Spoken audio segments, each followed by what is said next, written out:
છે કે અંધારું કરે એવા લાવવા છે. આ કર્યું અંધારું. હું જયારે વિસાવદરની ચૂંટણીના પ્રચારમાં ફરતો હતો ત્યારે અનેક ગામમાં આવું થતું. ભાજપનો એક માણસ અહીંયા ખૂણામાં કંઈક ગમે ત્યાં બેઠો હોય અને બીજો એક માણસ ત્યાં પેલું ટ્રાન્સફોર્મર હોય ટીસી ત્યાં ઉભો હોય. એટલે એ શું કરે, સાંભળજો, ધ્યાનથી સાંભળો કરી કે એક લંગરીઓ અહીંયા બેઠો હોય ગમે ત્યાં ખૂણામાં, પછી એનો ફોન ચાલુ હોય ને એક બીજો પેલો ટીસી હોય ટ્રાન્સફોર્મર પડ્યું હોય પેલું વીજળીનું ત્યાં ઉભો હોય. અહીં પેલો જોતો હોય શું પ્રોગ્રામ ચાલે, સ્વાગત છે ત્યાં સુધી હાલવા દે. ગોપાલભાઈ હાથમાં માઇક આવે એટલે કે હવે કાપી નાખો. આવા લંગરિયા વેરા કરો છો તો કઈક હારા ધંધા કરો કે નહીં? ભગવાને તમને સત્તા આપી હોય, ભગવાને તમને શક્તિ આપી હોય, ભગવાને તમને કઈક સારા કામ કરવાની તક આપી હોય તો ગામની લાઇટ કાપવાના ધંધા ન કરાય, ન હોય એને કઈક કનેક્શન અપાવવાનું કામ કરાય. કોઈના ઘરે લાઇટ ના હોય, કોઈના ખેતરે લાઇટ ના હોય તો આપણે એને અપાવવાનું કામ કરાય. આખા ગામની લાઇટ કાપવાનો ધંધો વ્યાજબી નથી. પણ દોસ્તો, હું તમને એક વિનંતી કરવા માટે આવ્યો છું કે આપણે બધાએ ભાજપ અને કોંગ્રેસની પાછળ આપણી જિંદગીના ઘણા બધા વર્ષો ખર્ચી નાખ્યા છે. કોઈએ ઘડીક આને મત આપ્યો, ઘડીક આને મત આપ્યો, ઘડીક આને મત આપ્યો. એ બંનેને મત આપીને આપણે જોઈ લીધું કે આ લોકો શું કરવાના છે. હું તમારી પાસે એવી આશા લઈને આવ્યો છું આખા સાણંદ પંથક પાસે કે એક વખત અમને વોટ આપી અને અમારા ધારાસભ્ય બનાવીને જોઈ લો તો કેવી મજા આવે છે. 40-35 વર્ષની ભાજપની સરકાર પછી પણ ગામડામાં સારો રોડ ન હોય, ગામમાં ગટર ન હોય, ગરીબ માણસ પાસે ઘરનું ઘર ન હોય, કોઈના ઘરમાં લાઇટ ન હોય, એ બહુ મોટા દુર્ભાગ્યનો વિષય છે દોસ્તો. દેશ આઝાદ થયો અને 75 વર્ષ થઈ ગયા. હમણાં ઉજવણી થઈ 15મી ઓગસ્ટે. આખા દેશમાં વાસ્તે ગાસ્તે ઉજવણી કરી કે દેશ આઝાદ થઈ ગયો, પણ અંગ્રેજોથી, આ ગુંડાઓથી તો હજુ બાકી રહી ગયો છે. ભાજપના ગુંડાઓથી દેશ અને આખું ભારત, આખું ગુજરાત આઝાદ કરાવવાનું બાકી છે. અને એ આઝાદીની લડાઈ આપણે લડવાની છે કે આ લોકો આમ જનતાને ધમકાવે, ડરાવે, કામ ન કરે. આ તમારા રોડનો જ દાખલો લઈ લો ને. વર્ષો સુધી રોડ ન બને.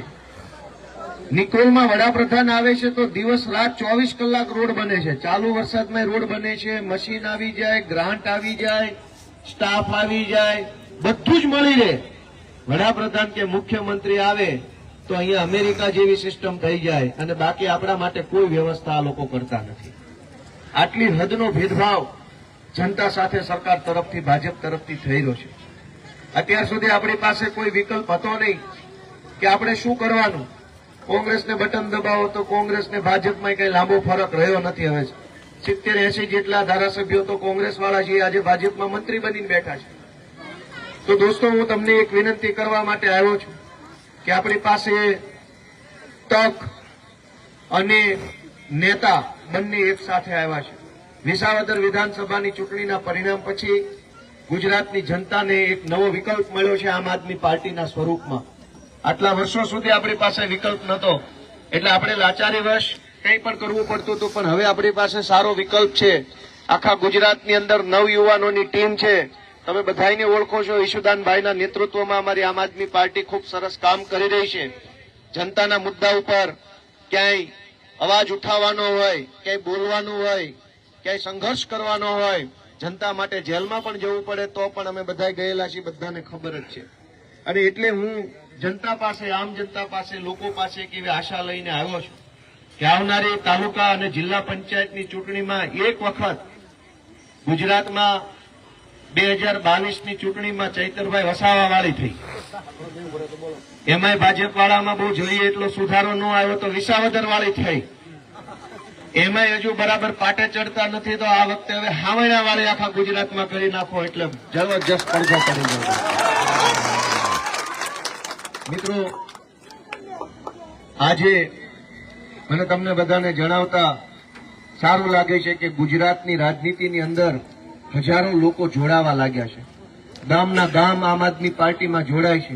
જ્યાં સભા હોય, જ્યાં મીટિંગ હોય, હજારો લોકો આવે છે કે અમારે જોડાવું છે, અમારે કંઈક સારા કામનું ભાગીદાર બનવું છે. અવળી મોટી ક્રાંતિની લહેર વિસાવદર વિધાનસભાની ચૂંટણી પછી આવી છે. તમને વિસાવદર વિધાનસભાની પણ થોડીક માહિતી આપું કે ગુજરાતની આખી ભાજપ પાર્ટી ત્યાં પ્રચાર કરતી હતી. આખી ભાજપ પાર્ટી, મુખ્યમંત્રી, તમામ મંત્રી, તમામ ધારાસભ્યો, સૌરાષ્ટ્રના બધા જ સાંસદ સભ્યો, એની સાથે બુટલેગરો, એની સાથે પોલીસ તંત્ર, એની સાથે સરકારી તંત્ર, એની સાથે ગુંડાઓ, આખા ગુજરાતમાં ભાજપ પાસે જેટલી શક્તિ હતી એ બધી જ શક્તિઓ વિસાવદર વિધાનસભાના ગામડે ગામડે ગોપાલ ઇટાલિયાને ચૂંટણી હરાવવા માટે કામ કરતા હતા. પણ જનતાના હાથ જેના માથે પડે, જનતાના આશીર્વાદ જેને મળે, એને કોઈ પણ મોટી સત્તા ક્યારેય હરાવી શકતી નથી દોસ્તો. જનતાનો હાથ, જનતાનો સાથ, જનતાના આશીર્વાદ ગોપાલ ઇટાલિયાની સાથે હતા. વિચાર કરો કે મંત્રી, કેબિનેટ મંત્રી, મુખ્યમંત્રી, પ્રદેશ પ્રમુખ બધા લોકો લાગી ગયા પછી તે 17,500 મતથી ભાજપની ભૂંડામાં ભૂંડી ઐતિહાસિક હાર થઈ છે દોસ્તો. વિસાવદરમાં અને કોંગ્રેસે શું ધંધા કર્યા વિસાવદરમાં? હોટલમાં બેસીને ભાજપના પૈસા છે એ વેચવાનો ધંધો કર્યો. આખો ક્યાં વિડીયો બધા જોયો તો કે નહોતો જોયો? જનતામાં જોયો કોઈએ?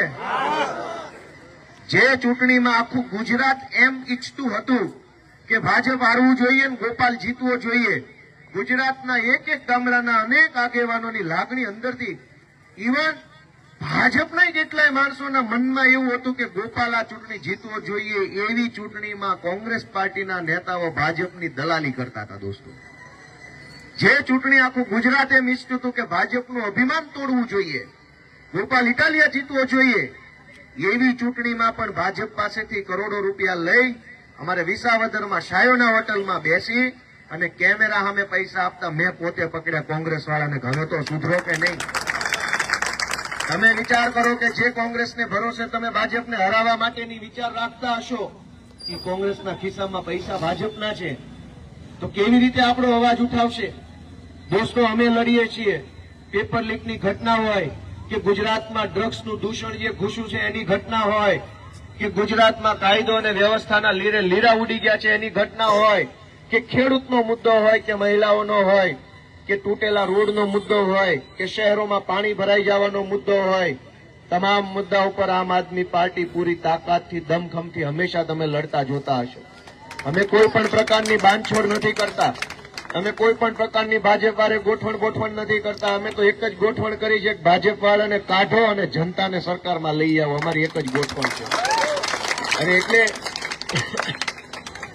હું તમારા બધા પાસેથી આશા રાખું છું કે આવનારી તમામ ચૂંટણીઓની અંદર આમ આદમી પાર્ટીના ઉમેદવારને ઝાડુના નિશાન ઉપર મત આપી ગુજરાતની અંદર એક નવો બદલાવ લાવવાની તમે અમને તક આપશો.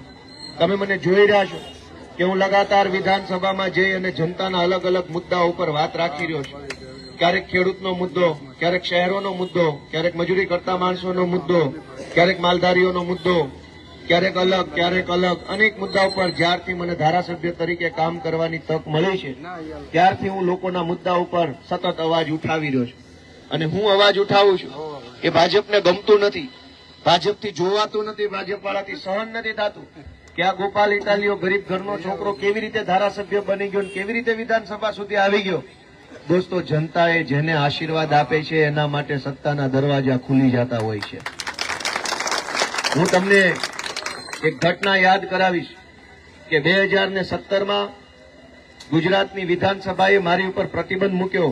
અધ્યક્ષે 2017માં જે અધ્યક્ષ હતા એમણે પ્રતિબંધ મૂક્યો લેખીને કે ગોપાલ ઇટાલિયા ગુજરાતની વિધાનસભાની અંદર પ્રવેશ નહીં કરી શકે. એ તાકાત સત્તાની તાકાત હતી, એ તાકાત પેનની તાકાત હતી. પેન અને સત્તાની તાકાતથી વિધાનસભાના અધ્યક્ષે 2017માં એવું લખી નાખ્યું કે ગોપાલ ઇટાલિયા વિધાનસભામાં નહીં આવી શકે. અને 2017 થી લઈ અને આ જયારે હું ચૂંટણીમાં ધારાસભ્ય બન્યો ત્યાં સુધી સળંગ 8-9 વર્ષ હું વિધાનસભામાં જઈ શક્યો નહીં. મેન ગેટે જ આપણા નામ ઉપર લાલ ચોકડી મારી દીધી, એટલે ગેટે જાઓ એને ખબર પડી જાય, કોમ્પ્યુટરમાં આપણું નામ નાખે તો બતાવે કે આ પ્રતિબંધિત વ્યક્તિ છે. પણ જે સત્તાએ મને વિધાનસભામાં 9-10 વર્ષ સુધી એન્ટ્રી ન આપી, મારી ઉપર પ્રતિબંધ મૂક્યો, વિસાવદર વિધાનસભાની જનતાએ મારી ઉપર હાથ મૂક્યો, મને આશીર્વાદ આપ્યા, તો તો જ્યારે હું શપથ લેવા ધારાસભ્ય તરીકે વિધાનસભામાં ગયો તો વાજતે ગાજતે 50 જેટલા કેમેરા, માણસોના ટોળા, પ્રોટોકોલના માણસો, પોલીસ અને જાણે અમારી સરકાર બની ગઈ ને એવું ભવ્ય સ્વાગત મારું વિધાનસભામાં કર્યું. અને જે અધ્યક્ષ વિધાનસભાના ગુજરાતના જેણે એવું લખ્યું હતું કે ગોપાલ ઇટાલિયા વિધાનસભામાં નહીં આવી શકે, એ જ અધ્યક્ષની ખુરશી પરથી મને 3 કિલોનો ગુલદસ્તો આપીને કીધું તમારું અહીંયા સ્વાગત છે કે વિધાનસભામાં. તો સત્તાની તાકાત એટલી જ છે કે એ તમને આવતા રોકી શકે, પણ જનતાની તાકાત સત્તાની તાકાત કરતા બહુ મોટી તાકાત છે. જનતાએ મારા ઉપર હાથ મૂક્યો તો સત્તાએ મને સ્વીકારી લેવો પડ્યો. તો સત્તાની તાકાત મોટી તાકાત નથી. સત્તાની તાકાત મોટી તાકાત હોત તો ચૂંટણી જીત્યા પછી પણ મને અંદર ન આવવા દે. સત્તાની તાકાત મોટી તાકાત નથી. અધિકારીની તાકાત મોટી તાકાત નથી. નેતાની તાકાત મોટી તાકાત નથી. સૌથી મોટી તાકાત એ જનતાની તાકાત છે, સામાન્ય લોકોની તાકાત છે. એ આપણે બધા યાદ રાખવું પડશે દોસ્તો. જનતા જેની ઉપર હાથ મૂકે એને વાજતે ગાજતે લઈ જવા પડે છે વિધાનસભા, ફૂલ સિક્યુરિટી સાથે. એને માઇક આપવું પડે છે, એની ઉપર કેમેરો મૂકવો પડે છે, એની વાત સાંભળવી પડે છે. તો આ તાકાત સત્તાની છે કે જનતાની છે? જનતાની તાકાત શ્રેષ્ઠ તાકાત છે. પણ આ ભાજપ અને કોંગ્રેસે ભેગા મળી જનતાને એવું ધીમે ધીમે સમજાવ્યું કે નેતા મહાન, સત્તા મહાન, અધિકારી મહાન, આવું બધું આપણને ધીમે ધીમે સમજાવી દીધું છે. પણ હું તમને કહેવા માટે આવ્યો છું કે ડર છોડી દો, ચિંતા કરવાનું બંધ કરી દો. આપણું કશું જ જવાનું નથી. આપણું શું લઈ જશે? અને આપણી પાસે શું છે?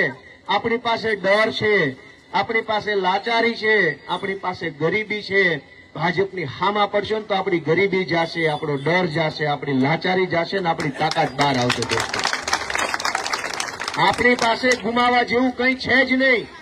આપણું કોઈ કંઈ લઈ જાય એમ નથી. આપણી પાસે ગુમાવવા જેવી આપણી લાચારી છે, ગુમાવવા જેવી આપણી ચિંતા છે, ગુમાવવા જેવી આપણી ગરીબી છે. એક વખત સંઘર્ષનો રસ્તો જો બધા પકડશો તો ભવિષ્યની અંદર ખૂબ સારું કામ આપણા હાથે થવાનું છે દોસ્તો. મેં લાચારી અને ગરીબી અને ડર છોડ્યો તો મને જનતાએ આશીર્વાદના સ્વરૂપમાં ધારાસભ્ય બનાવ્યો. તમે કલ્પના કરો કે હજુ હું પોલીસ કોન્સ્ટેબલની નોકરી કરતો હોત તો હું શું કરતો હોત? કોઈક મંત્રીને જી સર કરતો હોત. મારી કરતા ઓછું ભણેલા હોય એને જી સર કહેવું પડે. આમાં તો એવું થાય. પણ દોસ્તો, આપણે બધાએ હિંમત કરવાની શરૂઆત કરવાની છે. હું તમને આહવાન કરવા માટે આવ્યો છું કે આ ગુજરાત આપણું છે, આપણા બાપ દાદાઓનું છે. આપણી પેઢીઓ આ ગુજરાતમાં જન્મી છે ને આજ ગુજરાતની માટીમાં આપણી પેઢીઓ છે. આ ગુજરાત ભાજપવાળાનું નથી. ભાજપવાળા બાપાની પેઢીની જેમ કામ કરે છે. મન ફાવે એની જમીનો લઈ લેવાની, મન ફાવે એના મકાનો લઈ લેવાના, મન ફાવે ત્યાં જેસીબી હાલે, મન ફાવે ત્યાં નોટિસ આપી દેવાની, મન ફાવે એને જેલમાં પૂરી દેવાનો. ગુજરાત ભાજપવાળાના બાપાનું નથી. ગુજરાત આપણા બાપ દાદાઓનું છે, આપણા વડવાનું ગુજરાત છે. અને આને સંભાળીને રાખવું આપણી જવાબદારી. ગુજરાતની અંદર બદલાવ લાવવો એ આપણી જવાબદારી છે, આપણી ફરજ છે, આપણી ડ્યુટી છે દોસ્તો કે આ ગુજરાતને બચાવી લેવું. ગુજરાત આપણું આગળ જાય એના માટે જાગૃત બનવું, સજાગ બનવું એ આપણી જવાબદારી છે. અને એટલે હું વિનંતી કરું છું મારી કે આવનારા દિવસોમાં જાગૃત બનીને અવાજ ઉઠાવતા શીખી જાઓ.